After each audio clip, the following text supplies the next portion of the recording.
वाहिगुरु जी का खालसा वाहिगुरु जी की फतेह। सतनाम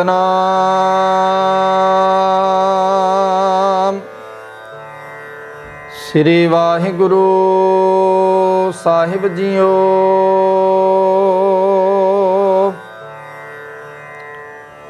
राम कली महला पंजवा।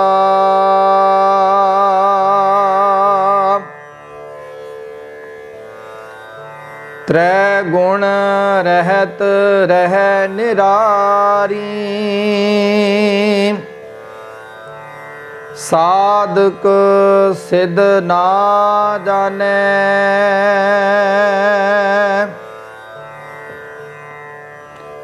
रतन कोठड़ी अमृत संपूरन। सतगुर कै खजाने।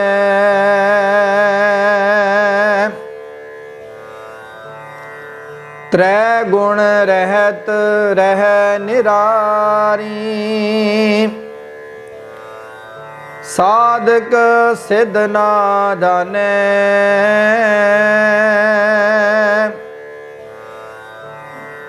रतन कोठड़ी अमृत संपूरन। सतगुर कै खजाने।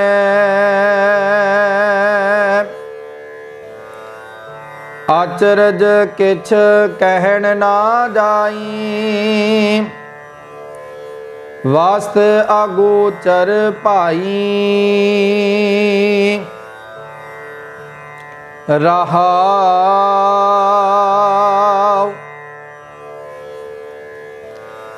मोल नाही किछ करने जोगा।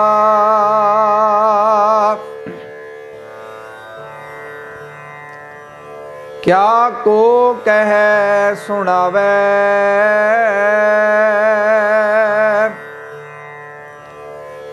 कथन कहन को सोजी नाही। जो पेखै तिस बन आवे।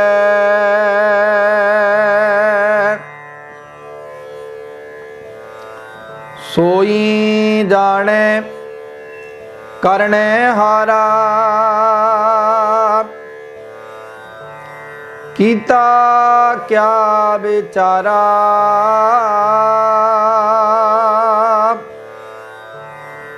अपनी गत मित आपे जाने। हर आपे पूर भंडारा।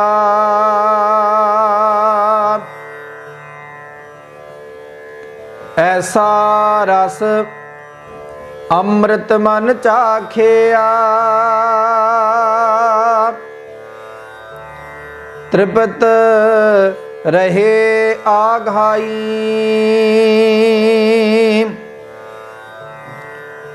कहो नानक मेरी आशा पूरी। सतगुर की सरनाई।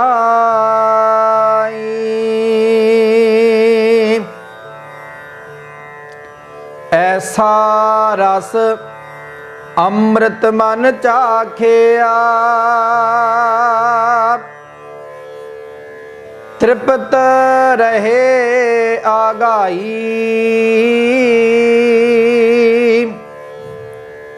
कहो नानक मेरी आशा पूरी। सतगुर की सरनाई।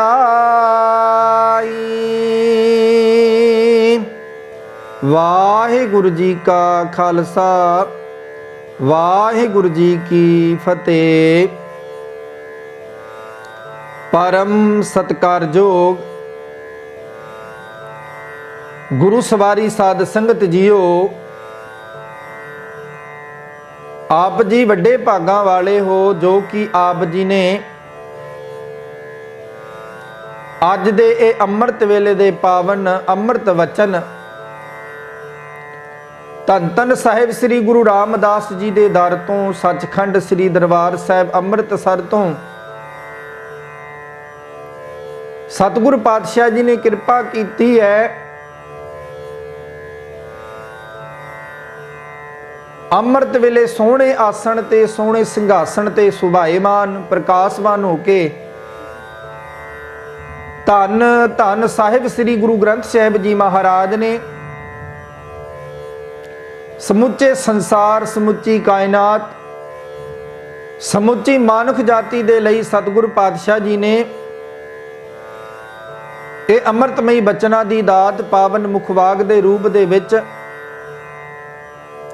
ਸਾਨੂੰ ਬਖਸ਼ਿਸ਼ ਕੀਤੇ ਹਨ। ਆਓ ਸਾਧ ਸੰਗਤ ਜੀਓ, ਆਪ ਜੀ ਨੇ ਇਹਨਾਂ ਪਾਵਨ ਮੁਖਵਾਕ ਨੂੰ ਸਰਵਣ ਕਰਕੇ ਆਪਣੇ ਜੀਵਨ ਸਫਲ ਕੀਤੇ ਹਨ। ਅਸੀਂ ਯਤਨ ਕਰੀਏ ਕਿ ਗੁਰੂ ਪਾਤਸ਼ਾਹ ਜੀ ਸਾਡੇ ਤੇ ਮਿਹਰ ਕਰਨ, ਸਾਡੇ ਤੇ ਬਖਸ਼ਿਸ਼ ਕਰਨ, ਤਾਂ ਕਿ ਜੋ ਪਾਤਸ਼ਾਹ ਜੀ ਦੇ ਇਹ ਅਨਮੋਲ ਪਾਵਨ ਬਚਨ ਹਨ ਇਹ ਸਾਡੇ ਹਿਰਦੇ ਰੂਪੀ ਘਰ ਵਿੱਚ ਵੀ ਵਸ ਸਕਣ। ਇਹ ਕਿਵੇਂ ਹੋ ਸਕਦਾ ਹੈ? ਇਹ ਉਦੋਂ ਹੀ ਹੋ ਸਕਦਾ ਹੈ ਜਦੋਂ ਸਾਡਾ ਚਿੱਤ, ਸਾਡਾ ਮਨ ਉਸ ਅਕਾਲ ਪੁਰਖ ਪਰਮਾਤਮਾ ਦੇ ਚਰਨਾਂ ਵਿੱਚ ਜੁੜ ਜਾਵੇ ਤੇ ਇਸ ਨੂੰ ਜੁੜਨ ਦੀ ਜਾਚ ਪ੍ਰਾਪਤ ਹੋ ਜਾਵੇ। ਇਹ ਦਾਤ ਪ੍ਰਾਪਤ ਗੁਰੂ ਨੇ ਸਾਨੂੰ ਕਰਵਾਉਣੀ ਹੈ ਜਦੋਂ ਅਸੀਂ ਗੁਰੂ ਦੇ ਸਨਮੁਖ ਹੋ ਕੇ ਇੱਕ ਮਨ ਇੱਕ ਚਿੱਤ ਹੋ ਕੇ ਚਰਨਾਂ ਵਿੱਚ ਇਹ ਅਰਦਾਸ ਅਰਜ਼ੋਈ ਬੇਨਤੀ ਕਰਾਂਗੇ ਕਿ ਤੂੰ ਮੇਰਾ ਪਿਤਾ, ਤੂੰ ਹੈ ਮੇਰਾ ਮਾਤਾ, ਤੂੰ ਮੇਰਾ ਬੰਧਪ, ਤੂੰ ਮੇਰਾ ਭਰਾਤਾ, ਤੂੰ ਮੇਰਾ ਰਾਖਾ ਸਭਨੀ ਥਾਈ ਤਾਂ ਭਉ ਕਹਿਆ ਕਾੜਾ ਜੀਓ। ਤਾਂ ਇਹ ਦਾਤ ਸਾਨੂੰ ਪ੍ਰਾਪਤ ਹੋਣੀ ਹੈ ਜਿਵੇਂ ਗੁਰੂ ਪਾਤਸ਼ਾਹ ਜੀ ਦੇ ਇਹ ਅੰਮ੍ਰਿਤਮਈ ਬਚਨ ਹਨ। ਆਓ ਇਹਨਾਂ ਨਾਲ ਸਾਂਝ ਕਰਨ ਦਾ ਯਤਨ ਕਰੀਏ। ਇਹਨਾਂ ਪਾਵਨ ਬਚਨਾਂ ਨੂੰ ਆਪਣੇ ਹਿਰਦੇ ਰੂਪੀ ਘਰ ਵਿੱਚ ਟਿਕਾਈਏ ਜੋ ਪਾਤਸ਼ਾਹ ਜੀ ਨੇ ਅੱਜ ਸਮੁੱਚੇ ਮਾਨੁਖ ਜਾਤੀ ਦੇ ਲਈ ਇਹ ਪਾਵਨ ਅੰਮ੍ਰਿਤਮਈ ਬਚਨ ਬਖਸ਼ਿਸ਼ ਕੀਤੇ ਹਨ। ਰਾਮ ਕਲੀ ਮਹਲਾ ਪੰਜਵਾ।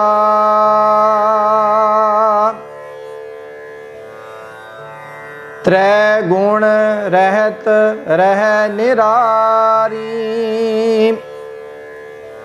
ਸਾਧਕ ਸਿਧ ਨਾ ਜਾਣੈ, ਰਤਨ ਕੋਠੜੀ ਅੰਮ੍ਰਿਤ ਸੰਪੂਰਨ, ਸਤਿਗੁਰ ਕੈ ਖਜ਼ਾਨੈ। ਸਾਧ ਸੰਗਤ ਜੀਓ, ਪੰਜਵੇਂ ਗੁਰੂ ਨਾਨਕ ਸਾਹਿਬ ਸ੍ਰੀ ਗੁਰੂ ਅਰਜਨ ਦੇਵ ਜੀ ਮਹਾਰਾਜ ਰਾਮਕਲੀ ਦੇ ਵਿੱਚ ਅੱਜ ਦੇ ਪਾਵਨ ਮੁਖਵਾਕ ਦੀ ਰਚਨਾ ਕਰਦਿਆਂ ਹੋਇਆਂ ਸਾਨੂੰ ਸਮਝਾ ਰਹੇ ਹਨ। ਤੇ ਇਹ ਅੱਜ ਦੇ ਪਾਵਨ ਅੰਮ੍ਰਿਤਮਈ ਬਚਨ ਧੰਨ ਧੰਨ ਸਾਹਿਬ ਸ੍ਰੀ ਗੁਰੂ ਗ੍ਰੰਥ ਸਾਹਿਬ ਜੀ ਮਹਾਰਾਜ ਜੀ ਦੇ ਪਾਵਨ ਅੰਗ 883 ਤੇ ਸੁਭਾਏਮਾਨ ਹਨ। ਤ੍ਰੈ ਗੁਣ ਰਹਿਤ ਰਹਿ ਨਿਰਾਰੀ, ਸਾਧਕ ਸਿਧ ਨਾ ਜਾਣੈ, ਰਤਨ ਕੋਠੜੀ ਅੰਮ੍ਰਿਤ ਸੰਪੂਰਨ, ਸਤਿਗੁਰ ਕੈ ਖਜ਼ਾਨੈ। ਹੇ ਭਾਈ, ਉਹ ਕੀਮਤੀ ਪਦਾਰਥ ਮਾਇਆ ਦੇ ਤਿੰਨ ਗੁਣ ਦੇ ਪ੍ਰਵਾਹ ਤੋਂ ਪਰੇ ਅਤੇ ਵੱਖਰੇ ਹੀ ਹਨ। ਉਹ ਕਿਹੜੇ ਪਦਾਰਥ ਹਨ? ਸਾਧ ਸੰਗਤ ਜੋ ਜੇ ਮਾਇਆ ਦੀ ਗੱਲ ਕੀਤੀ ਜਾਵੇ ਤੇ ਮਾਇਆ ਦੇ ਤਿੰਨ ਹਨ, ਤਮੋ ਗੁਣ, ਰਜੋ ਗੁਣ ਅਤੇ ਸਤੋ ਗੁਣ। ਇਹ ਜੀਵ ਹਾਸਲ ਕਰ ਲੈਂਦਾ ਹੈ। ਤਮੋ ਗੁਣ, ਰਜੋ ਗੁਣ, ਸਤੋ ਗੁਣ ਇਨਸਾਨ ਪ੍ਰਾਪਤ ਕਰ ਲੈਂਦਾ ਹੈ, ਲੇਕਿਨ ਹਕੀਕਤ ਜਿਹੜਾ ਆਨੰਦ ਹੈ ਉਹ ਇਹਨਾਂ ਤੋਂ ਪਰੇ ਹੈ, ਇਹਨਾਂ ਤੋਂ ਵੱਖਰਾ ਹੈ। ਉਹ ਪਦਾਰਥ ਅਸੀਂ ਸੋਚ ਲਈਏ ਕਿ ਯੋਗ ਸਾਧਨਾ ਕਰਨ ਵਾਲਿਆਂ ਅਤੇ ਸਾਧਨਾ ਵਿੱਚ ਪੁੱਗੇ ਹੋਏ ਜੋਗੀਆਂ ਨਾਲ ਵੀ ਸਾਂਝ ਨਹੀਂ ਉਸ ਪਦਾਰਥ ਦੀ ਕੀਤੀ ਜਾ ਸਕਦੀ, ਕਿਉਂਕਿ ਪਾਤਸ਼ਾਹ ਜੀ ਨੇ ਸਾਨੂੰ ਸਮਝਾਇਆ ਹੈ ਭਾਈ, ਕੀ ਸਮਝਾਇਆ ਹੈ ਕਿ ਇਹ ਜਿਹੜਾ ਪਦਾਰਥ ਹੈ ਨਾ, ਤ੍ਰੈ ਗੁਣ ਰਹਿਤ ਰਹਿ ਨਿਰਾਲੀ, ਸਾਧਕ ਸਿੱਧ ਨਾ ਜਾਣੇ। ਰਤਨ ਕੋਠੜੀ ਅੰਮ੍ਰਿਤ ਸੰਪੂਰਨ ਸਤਿਗੁਰ ਕੈ ਖਜ਼ਾਨੇ। ਭਾਵ ਹੈ ਭਾਈ, ਤੇਰੇ ਕੋਲ ਹੀ, ਤੇਰੇ ਹਿਰਦੇ ਵਿੱਚ ਹੀ ਉਹ ਅੰਮ੍ਰਿਤ ਰੂਪੀ ਪ੍ਰਮਾਤਮਾ ਦਾ ਨਾਮ ਖਜ਼ਾਨਾ ਤੇਰੇ ਹਿਰਦੇ ਵਿੱਚ ਹੈ। ਅਸੀਂ ਸਾਧ ਸੰਗਤ ਜੀਓ ਯੋਗ ਸਾਧਨਾ ਦੇ ਮਗਰ ਭੱਜ ਲੱਗਦੇ ਹਾਂ, ਲੇਕਿਨ ਗੁਰੂ ਪਾਤਸ਼ਾਹ ਜੀ ਫਰਮਾਨ ਕਰਦੇ ਨੇ ਭਾਈ, ਉਹ ਕੀਮਤੀ ਪਦਾਰਥ ਗੁਰੂ ਦੇ ਖਜ਼ਾਨੇ ਵਿੱਚ ਹੈ। ਉਹ ਪਦਾਰਥ ਪ੍ਰਭੂ ਦੇ ਆਤਮਿਕ ਜੀਵਨ ਦੇਣ ਵਾਲੇ ਗੁਣ ਰਤਨਾਂ ਨਾਲ ਨੱਕੋ ਨੱਕੀ ਭਰਿਆ ਹੋਇਆ ਤੇਰਾ ਹਿਰਦਾ ਰੂਪੀ ਘਰ ਹੋਣਾ ਚਾਹੀਦਾ ਹੈ। ਇਹ ਪਦਾਰਥ ਮਿਲੇਗਾ ਤੇ ਗੁਰੂ ਦੇ ਕੋਲੋਂ, ਲੇਕਿਨ ਇਸ ਨੂੰ ਟਿਕਾਣ ਦੀ ਥਾਂ, ਇਸ ਨੂੰ ਰੱਖਣ ਦੀ ਥਾਂ ਤੇਰਾ ਹਿਰਦਾ ਰੂਪੀ ਘਰ ਹੋਣਾ ਚਾਹੀਦਾ ਹੈ, ਜਿੱਥੇ ਤੂੰ ਇਸ ਪਦਾਰਥ ਨੂੰ ਟਿਕਾ ਸਕੇ। ਜਿਵੇਂ ਸਾਧ ਸੰਗਤ ਜੋ ਅਸੀਂ ਆਮ ਗੱਲ ਕਹਿ ਲਈਏ ਕਿ ਦੁਨੀਆ ਦੇ ਪਦਾਰਥ ਜਿੰਨੇ ਵੀ ਹਨ ਉਹ ਪਰਮਾਤਮਾ ਦੇ ਨਾਮ ਤਿੱਕਰ ਨਹੀਂ ਪੁੱਜ ਸਕਦੇ। ਕਬੀਰ ਸਾਹਿਬ ਦੇ ਬੜੇ ਅਨਮੋਲ ਬਚਨ ਹਨ, ਕਬੀਰ ਸ਼ੱਕਰ ਖੰਡ ਨਿਵਾਤ ਗੁਣ, ਮਾਖਿਓ ਮਾਝਾ ਦੁੱਧ, ਸਭੇ ਵਸਤੂ ਮਿੱਠੀਆਂ, ਰੱਬ ਨਾ ਪੁੱਜਣ ਤੁਧ। ਭਾਵ ਇਹ ਸਾਰੀਆਂ ਵਸਤੂਆਂ ਮਿੱਠੀਆਂ ਹਨ, ਲੇਕਿਨ ਇਹ ਮੇਰੇ ਮਾਲਕ ਤੇਰੇ ਅੰਮ੍ਰਿਤ ਵਿੱਚ, ਅੰਮ੍ਰਿਤ ਰੂਪੀ ਨਾਮ ਦੇ ਵਿੱਚ ਇੰਨੀ ਮਿਠਾਸ ਹੈ ਕਿ ਇਹ ਆਪ ਜੀ ਦੇ ਨਾਮ ਦੇ ਨੇੜੇ ਤੇੜੇ ਵੀ ਨਹੀਂ ਟਿਕ ਸਕਦੀਆਂ। ਇਹ ਤੇ ਸਾਰੀਆਂ ਦੁਨੀਆਵੀ ਪਦਾਰਥ ਹਨ, ਸਾਰੇ ਦੁਨੀਆਵੀ ਪਦਾਰਥ ਹਨ। ਹਕੀਕਤ ਵਿੱਚ ਤੇ ਸੱਚਾ ਪਦਾਰਥ ਪਰਮਾਤਮਾ ਦਾ ਨਾਮ ਹੈ। ਜਿਨ੍ਹਾਂ ਦੇ ਕੋਲ ਪਰਮਾਤਮਾ ਦਾ ਨਾਮ ਹੈ, ਉਹਨਾਂ ਦੇ ਹਿਰਦੇ ਵਿੱਚ ਉਹ ਵਾਹਿਗੁਰੂ, ਉਹ ਪਰਮਾਤਮਾ ਆਪ ਟਿਕ ਜਾਂਦਾ ਹੈ। ਧੰਨ ਧੰਨ ਸਾਹਿਬ ਸ੍ਰੀ ਗੁਰੂ ਗੋਬਿੰਦ ਸਿੰਘ ਮਹਾਰਾਜ ਦੇ ਇਤਿਹਾਸ ਵਿੱਚ ਕਥਨ ਆਉਂਦਾ ਹੈ, ਸਾਧ ਸੰਗਤ ਜੀਓ, ਪਾਤਸ਼ਾਹ ਜੀ ਦਰਿਆ ਦੇ ਕੰਢੇ ਖਲੋਤੇ ਤੇ ਦਰਿਆ ਪਾਰ ਕਰਨਾ ਸੀ। ਸਾਧ ਸੰਗਤ ਜੋ ਇੱਕ ਸਾਧਨਾ ਕਰਨ ਵਾਲਾ ਜੋਗੀ ਆਇਆ ਤੇ ਆਖਣ ਲੱਗਿਆ, ਪਾਤਸ਼ਾਹ ਮੈਂ ਇੰਨਾ ਸਮਾਂ ਲਾ ਦਿੱਤਾ, ਯੋਗ ਸਾਧਨਾ ਕਰਕੇ ਰਿੱਧੀਆਂ ਸਿੱਧੀਆਂ ਪ੍ਰਾਪਤ ਕਰ ਲਈਆਂ ਕਿ ਹੁਣ ਮੈਨੂੰ ਇਸ ਬੇੜੀ ਦੀ ਕੋਈ ਲੋੜ ਨਹੀਂ। ਮੈਂ ਇਸ ਦਰਿਆ ਤੇ ਇਵੇਂ ਹੀ ਪਾਰ ਲੰਘ ਜਾਵਾਂਗਾ। ਨਾ ਪਾਣੀ ਮੈਨੂੰ ਡੁਬੋ ਸਕਦਾ ਹੈ ਤੇ ਨਾ ਮੈਂ ਪਾਣੀ ਵਿੱਚ ਡੁੱਬ ਸਕਦਾ ਹਾਂ। ਮੈਂ ਪਾਣੀ ਦੇ ਉੱਤੇ ਉੱਤੇ ਤੁਰ ਕੇ ਤੇ ਮੇਰੇ ਪੈਰ ਵੀ ਗਿੱਲੇ ਨਹੀਂ ਹੋਣਗੇ, ਮੈਂ ਪਾਰ ਹੋ ਜਾਵਾਂਗਾ। ਧੰਨ ਧੰਨ ਸਾਹਿਬ ਸ੍ਰੀ ਗੁਰੂ ਗੋਬਿੰਦ ਸਿੰਘ ਜੀ ਮਹਾਰਾਜ ਆਖਣਾ ਕਰਦੇ ਹਨ, ਭਾਈ ਕਿੰਨਾ ਸਮਾਂ ਹੋ ਗਿਆ ਇਸ ਯੋਗ ਸਾਧਨਾ ਨੂੰ ਕੀਤਿਆਂ, ਇਹਨਾਂ ਰਿੱਧੀਆਂ ਸਿੱਧੀਆਂ ਨੂੰ ਇਕੱਠੀਆਂ ਕੀਤਿਆਂ। ਤੇ ਸਤਿਗੁਰੂ ਪਾਤਸ਼ਾਹ ਜੀ ਨੂੰ ਆਖਣ ਲੱਗਿਆ, ਪਾਤਸ਼ਾਹ ਮੇਰੀ ਤੇ ਸਾਰੀ ਉਮਰ ਇਸੇ ਕੰਮ ਨੂੰ ਪ੍ਰਾਪਤ ਕਰਨ ਦੇ ਲਈ ਲੱਗ ਗਈ। ਸਤਿਗੁਰੂ ਪਾਤਸ਼ਾਹ ਜੀ ਨੇ ਇੱਕ ਸਿੱਕਾ ਮੰਗਿਆ 1 ਰੁਪਏ ਦਾ, ਤੇ ਸਾਧ ਸੰਗਤ ਜੋ ਸਿੱਕਾ ਜਿਹੜਾ ਕੰਢੇ ਤੇ ਬੇੜੀ ਵਾਲਾ ਮਲਾ ਖਲੋਤਾ ਸੀ ਉਸ ਨੂੰ ਇੱਕ ਸਿੱਕਾ ਦਿੱਤਾ ਤੇ ਆਖਣ ਲੱਗੇ, ਪੁਰਖਾ ਤੂੰ ਆਪਣੀ ਸਾਰੀ ਉਮਰ 1 ਰੁਪਏ ਵਾਸਤੇ ਗਵਾ ਛੱਡੀ। ਜੇ ਅਸੀਂ ਇੱਕ ਸਿੱਕਾ ਇਸ ਨੂੰ ਮਲਾ ਨੂੰ ਦਵਾਂਗੇ, ਇੱਕ ਸਿੱਕਾ ਲੈ ਕੇ 1 ਰੁਪਇਆ ਲੈ ਕੇ ਇਸਨੇ ਸਾਨੂੰ ਇਹ ਦਰਿਆ ਪਾਰ ਕਰਾ ਦੇਣਾ ਹੈ, ਤੇ ਤੂੰ 1 ਟਕੇ ਦੇ ਲਈ 1 ਰੁਪਏ ਦੇ ਲਈ ਸਾਰੀ ਉਮਰ इंज ही गवा दिती। तेरी सारी उम्र का मुल सिर्फ 1 रुपया पिया। साध संगत जो ਉਹ ਚਰਨਾਂ ਦੇ ਵਿੱਚ ਡਿੱਗ ਪੈਂਦਾ ਹੈ। ਸੋ ਇਹਨਾਂ ਰਿੱਧੀਆਂ ਸਿੱਧੀਆਂ ਦੇ ਮਗਰ ਲੱਗਣ ਦਾ ਕੋਈ ਲਾਭ ਨਹੀਂ। ਜੇ ਕਿਤੇ ਗੁਰਬਾਣੀ ਦਾ ਸ਼ਬਦ ਸਾਡੇ ਹਿਰਦੇ ਰੂਪੀ ਘਰ ਵਿੱਚ ਡਿੱਗ ਜਾਵੇ ਤੇ ਸਾਧ ਸੰਗਤ ਜੋ ਸਾਡਾ ਜਿਹੜਾ ਜਨਮ ਹੈ, ਜੀਵਨ ਹੈ, ਇਹ ਸਫਲ ਹੋ ਸਕਦਾ ਹੈ। ਅਚਰਜ ਕਿਛ ਕਹਿਣ ਨਾ ਜਾਈ, ਵਾਸਤੇ ਅਗੋਚਰ ਭਾਈ। ਇਸ ਪਾਵਨ ਮੁਖਵਾਗ ਦੀਆਂ ਬੰਦ ਦੀਆਂ ਤੁਕਾਂ ਹਨ ਰਾਹੋ ਦੀਆਂ। ਉਹ ਮਾਲਕ ਦੀ ਜਿਹੜਾ ਅਚਰਜ ਹੈ ਨਾ, ਉਹ ਕੋਈ ਕਥਨ ਨਹੀਂ ਕਰ ਸਕਦਾ। ਤੇ ਅਚਰਜ ਕੀ ਹੈ? ਸਾਧ ਸੰਗਤ ਜੋ ਅਚਰਜ ਇਹ ਹੈ ਕਿ ਸਾਡੇ ਜਿਹੜੇ ਕਰਮ ਇੰਦਰੀ ਹਨ ਉਸ ਪਰਮਾਤਮਾ ਦੇ ਨਾਮ ਤਿਕਰ ਨਹੀਂ ਪੁੱਜ ਪਾਉਂਦੇ। ਇਹ ਹਕੀਕਤ ਹੈ ਕਿ ਪਰਮਾਤਮਾ ਸਾਡੇ ਨਾਲ ਹੈ, ਅੰਗ ਸੰਗ ਹੈ, ਸਾਡੇ ਹਿਰਦੇ ਦੇ ਵਿੱਚ ਹੈ। ਲੇਕਿਨ ਸਾਧ ਸੰਗਤ ਜੋ ਕਦੇ ਅਸੀਂ ਆਪਣਾ ਘਰ ਦੇ ਵਿੱਚ, ਮਨ ਰੂਪੀ ਘਰ ਦੇ ਵਿੱਚ ਝਾਤੀ ਮਾਰ ਕੇ ਵੇਖਿਆ ਹੀ ਨਹੀਂ। ਸਿਰਫ ਅਸੀਂ ਇਸ ਸਰੀਰ ਰੂਪੀ ਘਰ ਦੇ ਵਿੱਚ, ਹਿਰਦੇ ਰੂਪੀ ਘਰ ਦੇ ਵਿੱਚ ਦੁਨੀਆਵੀ ਪਦਾਰਥਾਂ ਦਾ ਗੰਦ ਮੰਦ ਇਕੱਠਾ ਕਰਨ ਤੇ ਲੱਗੇ ਰਹੇ। ਲੇਕਿਨ ਜਿਹੜਾ ਅੰਦਰ ਰਤਨ ਪਦਾਰਥ ਸੀ ਨਾ, ਜਿਹੜਾ ਅਗੋਚਰ ਸੀ, ਜਿਸ ਦੀ ਕੋਈ ਕੀਮਤ ਨਹੀਂ, ਉਸ ਦੀ ਕਦੇ ਅਸੀਂ ਭਾਲ ਨਹੀਂ ਕੀਤੀ। ਵਸਤ ਅਗੋਚਰ ਭਾਈ। ਜਦੋਂ ਸਾਨੂੰ ਇਹ ਸਮਝ ਆ ਜਾਵੇ ਕਿ ਹਕੀਕਤ ਵਿੱਚ ਤੇ ਪ੍ਰਮਾਤਮਾ ਸਾਡੇ ਅੰਗ ਸੰਗ ਹੈ, ਸਾਡੇ ਨਾਲ ਹੈ, ਤੇ ਫਿਰ ਸਾਧ ਸੰਗਤ ਜੋ ਉਹ ਜੀਵ ਕਿਸੇ ਨੂੰ ਉਹ ਪਰਮਾਤਮਾ ਦੇ ਗੁਣ ਦੱਸਣ ਜੋਗੇ ਨਹੀਂ ਰਹਿੰਦਾ।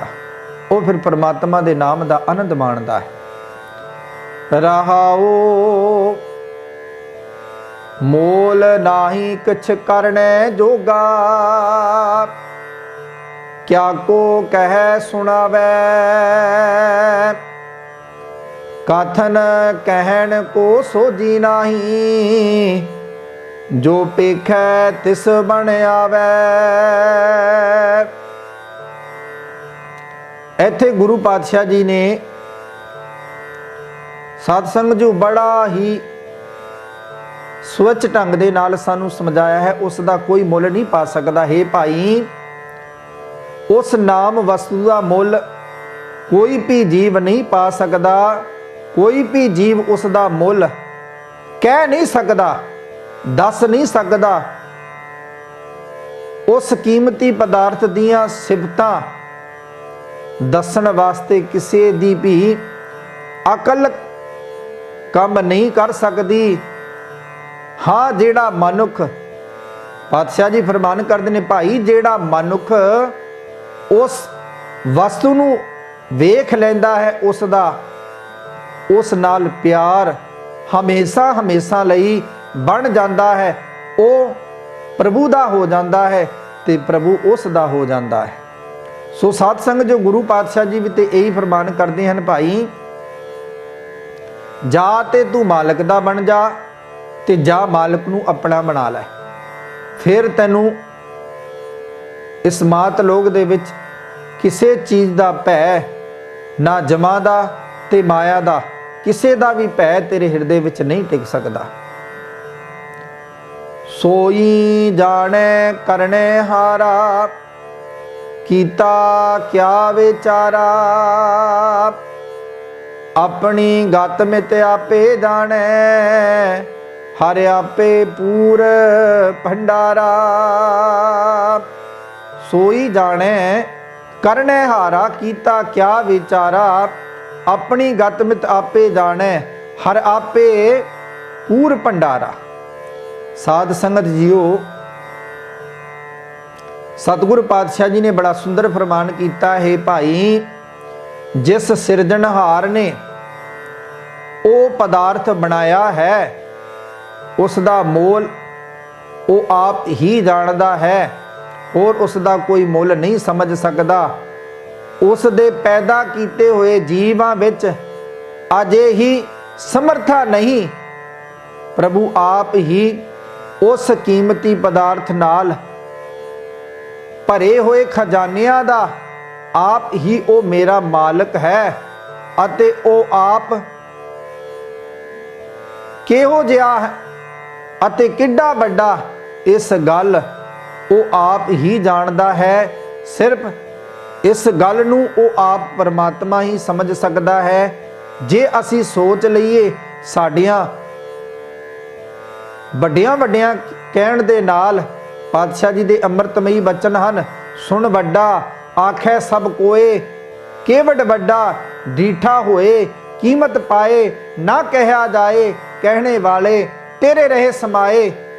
ਭਾਵ ਸਾਧ ਸੰਗਤ ਜੋ ਉਸ ਮਾਲਕ ਦੇ ਜਿਹੜੇ ਗੁਣ ਹਨ ਉਹ ਮਾਲਕ ਆਪ ਹੀ ਜਾਣਦਾ ਹੈ। ਸਿਰਫ ਅਸੀਂ ਤੇ ਉਸ ਦੇ ਨਾਮ ਨਾਲ ਜੁੜ ਕੇ ਉਸ ਦੇ ਨਾਮ ਦੇ ਅੰਮ੍ਰਿਤ ਰੂਪੀ ਰਸ ਵਿੱਚ ਭਿੱਜ ਕੇ ਆਪਣੀ ਜੀਵ ਆਤਮਾ ਨੂੰ ਇਸ ਭਵ ਸਾਗਰ ਤੋਂ ਪਾਰ ਕਰਾਉਣਾ ਹੈ। ਐਸਾ ਰਸ ਅੰਮ੍ਰਿਤ ਮਨ ਚਾਖਿਆ, ਤ੍ਰਿਪਤ ਰਹੇ ਆਗਾਈ, ਕਹੋ ਨਾਨਕ ਮੇਰੀ ਆਸਾ ਪੂਰੀ, ਸਤਿਗੁਰ ਕੀ ਸਰਨਾਈ। ਧੰਨ ਧੰਨ ਸਾਹਿਬ ਸ੍ਰੀ ਗੁਰੂ ਅਰਜਨ ਦੇਵ ਜੀ ਮਹਾਰਾਜ ਵੱਡੇ ਸਤਿਗੁਰੂ ਗੁਰੂ ਨਾਨਕ ਪਾਤਸ਼ਾਹ ਜੀ ਦੇ ਨਾਮ ਦੀ ਮੋਹਰ ਲਾ ਕੇ ਸਾਨੂੰ ਸਮਝਾ ਰਹੇ ਨੇ। ਐਸਾ ਰਸ ਅੰਮ੍ਰਿਤ ਮਨ ਚਾਖਿਆ, ਤ੍ਰਿਪਤ ਰਹੇ ਆਗਾਈ, ਕਹੋ ਨਾਨਕ ਮੇਰੀ ਆਸਾ ਪੂਰੀ, ਸਤਿਗੁਰ ਕੀ ਸਰਨਾਈ। ਸਾਧ ਸੰਗਤ ਜੋ ਹੋਏ ਨਾਨਕ ਪਾਤਸ਼ਾਹ ਜੀ ਨੇ ਗੁਰੂ ਨਾਨਕ ਪਾਤਸ਼ਾਹ ਦੇ ਨਾਮ ਦੀ ਮੋਹਰ ਲਾਈ ਹੈ ਤੇ ਸਮਝਾਇਆ ਹੈ, ਗੁਰੂ ਦੀ ਸ਼ਰਨ ਪੈ ਕੇ ਮੇਰੀ ਲਾਲਸਾ ਪੂਰੀ ਹੋ ਗਈ ਹੈ, ਮੈਨੂੰ ਉਹ ਕੀਮਤੀ ਪਦਾਰਥ ਮਿਲ ਗਿਆ ਹੈ, ਆਤਮਿਕ ਜੀਵਨ ਦੇਣ ਵਾਲੇ ਉਸ ਅਸਚਰਜ ਨਾਮ ਰਸ ਨੂੰ ਗੁਰੂ ਦੀ ਕਿਰਪਾ ਨਾਲ ਮੈਂ ਆਪਣੇ ਮਨ ਵਿੱਚ ਚੱਖ ਲਿਆ ਹੈ ਤੇ ਹੁਣ ਮੈਂ ਮਾਇਆ ਦੀ ਤ੍ਰਿਸ਼ਨਾ ਵੱਲੋਂ ਪੂਰੇ ਤੌਰ ਤੇ ਰੱਜ ਗਿਆ ਹਾਂ ਤੇ ਗੁਰੂ ਨੇ ਕਿਰਪਾ ਕਰਕੇ ਹੁਣ ਇਹ ਜਿਹੜੇ ਦੁਨੀਆਵੀ ਰਸ ਹਨ ਨਾ, ਇਹ ਜਿਹੜੇ ਦੁਨੀਆਵੀ ਰਸ ਕਸ ਜਿਨ੍ਹਾਂ ਵਿੱਚ ਜੀਵ ਫਸਿਆ ਰਹਿੰਦਾ ਹੈ, ਗੁਰੂ ਨੇ ਆਪ ਮੇਰੇ ਸਿਰ ਤੇ ਹੱਥ ਰੱਖ ਕੇ ਇਹਨਾਂ ਰਸਾਂ ਕਸਾਂ ਚੋਂ ਮੈਨੂੰ ਬਚਾ ਲਿਆ ਹੈ। ਤਾਂ ਹੀ ਪਾਤਸ਼ਾਹ ਜੀ ਫਰਮਾਨ ਕਰਦੇ ਨੇ, ਐਸਾ ਰਸ ਅੰਮ੍ਰਿਤ ਜਿਨ ਮਨ ਚਾਖਿਆ, ਐਸਾ ਰਸ ਅੰਮ੍ਰਿਤ ਮਨ ਚਾਖਿਆ, ਤ੍ਰਿਪਤ ਰਹੇ ਆਗਾਈ, ਕਹੋ ਨਾਨਕ ਮੇਰੀ ਆਸਾ ਪੂਰੀ, ਸਤਿਗੁਰ ਕੀ ਸਰਨਾਈ। ਗੁਰੂ ਨਾਲ ਮਿਲ ਕੇ ਮੇਰੀਆਂ ਸਾਰੀਆਂ ਆਸਾਵਾਂ ਪੂਰੀਆਂ ਹੋ ਗਈਆਂ ਹਨ। ਹੁਣ ਤੇ ਸਿਰਫ ਅੰਮ੍ਰਿਤ ਰੂਪੀ ਨਾਮ ਦਾ ਰਸ ਮੈਂ ਮਾਣਦਾ ਹਾਂ। ਪਰਮਾਤਮਾ ਦੇ ਨਾਮ ਦਾ ਰਸ ਹੀ ਮੇਰੇ ਅੰਦਰ ਆਤਮਾ ਦੇ ਵਿੱਚ ਚੜਦਾ ਹੈ। ਤੇ ਸਾਧ ਸੰਗਤ ਜੋ ਗੁਰੂ ਸਾਡੇ ਸਾਰਿਆਂ ਤੇ ਕਿਰਪਾ ਕਰੇ, ਸਾਡੇ ਹਿਰਦਿਆਂ ਵਿੱਚ ਵੀ ਉਹ ਅੰਮ੍ਰਿਤ ਰੂਪੀ ਰਸ, ਨਾਮ ਦਾ ਰਸ, ਨਾਮ ਦੇ ਰਸੀਏ ਬਣ ਜਾਈਏ, ਤਾਂ ਕਿ ਸਾਡਾ ਇਹ ਲੋਕ ਤੇ ਪਰਲੋਕ ਦੋਨੇ ਸੁਹੇਲੇ ਹੋ ਸਕਣ। ਸੋ ਸਾਧ ਸੰਗਤ ਜੋ ਅੱਜ ਦੇ ਪਾਵਨ ਅੰਮ੍ਰਿਤਮਈ ਬਚਨਾਂ ਨਾਲ ਆਪ ਜੀ ਨੇ ਸਾਂਝ ਕੀਤੀ ਹੈ, ਇਹਨਾਂ ਦੀ ਪਾਵਨ ਵਿਚਾਰ ਸਰਵਣ ਕਰਕੇ ਆਪਣੇ ਜੀਵਨ ਸਫਲ ਕੀਤੇ ਹਨ। ਸੋ ਦਾਸਾਂ ਪਾਸਿਓਂ ਵਿਚਾਰਾਂ ਕਰਦੀਆਂ ਬੇਅੰਤ ਭੁੱਲਾਂ ਗਲਤੀਆਂ ਹੋ ਗਈਆਂ ਹੋਣਗੀਆਂ, ਗੁਰੂ ਅਤੇ ਗੁਰੂ ਦੀ ਸੰਗਤ ਬਖਸ਼ਣ ਯੋਗ ਹੈ। ਸੋ ਸਾਧ ਸੰਗਤ ਜੋ ਬੇਨਤੀ ਹੈ, ਜੇ ਕਿਸੇ ਕੋਈ ਮਾਈ ਭਾਈ ਦਾ ਚੰਗਾ ਸੁਝਾਅ ਹੋਵੇ, ਜੋ ਦਾਸ ਨਾਲ ਸਾਂਝ ਕਰਨਾ ਚਾਹੁੰਦਾ ਹੋਵੇ, ਸੋ ਸਾਧ ਸੰਗਤ ਜੋ ਦਾਸ ਦਾ ਇਹ ਇੰਡੀਆ ਦਾ ਨੰਬਰ ਹੈ, ਆਪ ਜੀ ਦਾਸ ਨਾਲ ਸਾਂਝ ਕਰ ਸਕਦੇ ਹੋ, ਸੰਪਰਕ ਕਰ ਸਕਦੇ ਹੋ। 8750 10 6375 ਇਹ ਦਾਸ ਦਾ ਨੰਬਰ ਹੈ। ਇਸ ਨੰਬਰ ਤੇ ਆਪ ਜੀ ਕੋਈ ਵੀ ਵਿਚਾਰ ਜਾਂ ਕੋਈ ਵੀ ਗੱਲ ਸਾਂਝੀ ਕਰਨੀ ਹੋਵੇ ਤਾਂ ਦਾਸ ਨਾਲ ਸਾਂਝ ਕਰ ਸਕਦੇ ਹੋ, ਜਾਂ ਚੱਕਦੇ ਟੀਵੀ ਦੀ ਵੈਬਸਾਈਟ ਤੇ ਵੀ ਆਪ ਜੀ ਆਪਣੇ ਵਿਚਾਰ ਨਾਲ ਸਾਂਝ ਕਰ ਸਕਦੇ ਹੋ। ਸੋ ਬੁਲਾਈਏ ਫਤਿਹ। ਵਾਹਿਗੁਰੂ ਜੀ ਕਾ ਖਾਲਸਾ, ਵਾਹਿਗੁਰੂ ਜੀ ਕੀ ਫਤਿਹ।